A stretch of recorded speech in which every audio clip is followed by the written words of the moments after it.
Republican Congressman Jodey Arrington of Texas, chair of the House Budget Committee and member of Ways and Means, where Treasury Secretary Janet Yellen is testifying on Biden's proposed budget right now, joins me now. Thank you so much for coming on. You bet, Julie. Good to be with you. Let's just talk about the president's mission here. Senate Minority Leader, as you know, Mitch McConnell says that Biden's proposed tax increases will, quote, not see the light of day. But if you ask the president, you know, he was touting his budget proposal in Pennsylvania. And when he was asked if it will pass the Republican-controlled House, the president said, watch me. I mean, those are fighting words. Is the president just looking for a political fight? The president is completely out of touch on a number of fronts, including his hopes for getting this monstrosity of a budget passed. It is the highest levels of taxes, spending, and deficits in the history of the United States.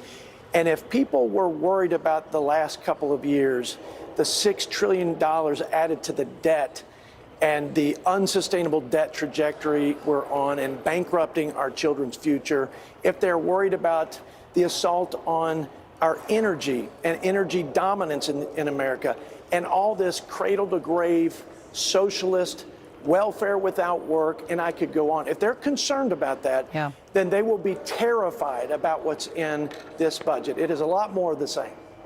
Our current debt is about $31.5 trillion. Look at it on the screen. Count the zeros.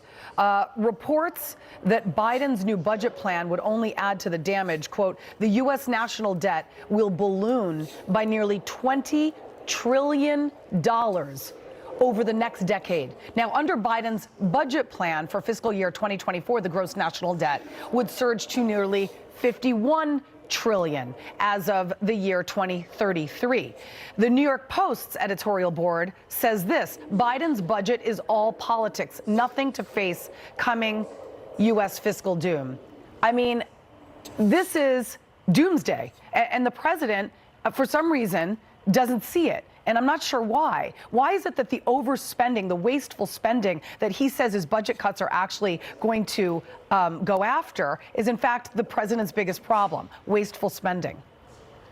Well, because his whole tenure up to now has been characterized by placating the left, and the radical left's view, their utopian fantasy of radically reimagining the United States, would be hundreds of trillions of dollars. By the way, that's why he won't negotiate common sense spending controls in the debt ceiling negotiations, because that would say to them, we can't advance this agenda. So, the spending, by the way, is driven by a few things, but one of them is high interest payments from their spending-induced inflation, right? So interest payments will go from $500 billion to $1.5 trillion in 10 years, and 5 years along the way, we'll be spending more in inflation, in interest payments than all of national defense.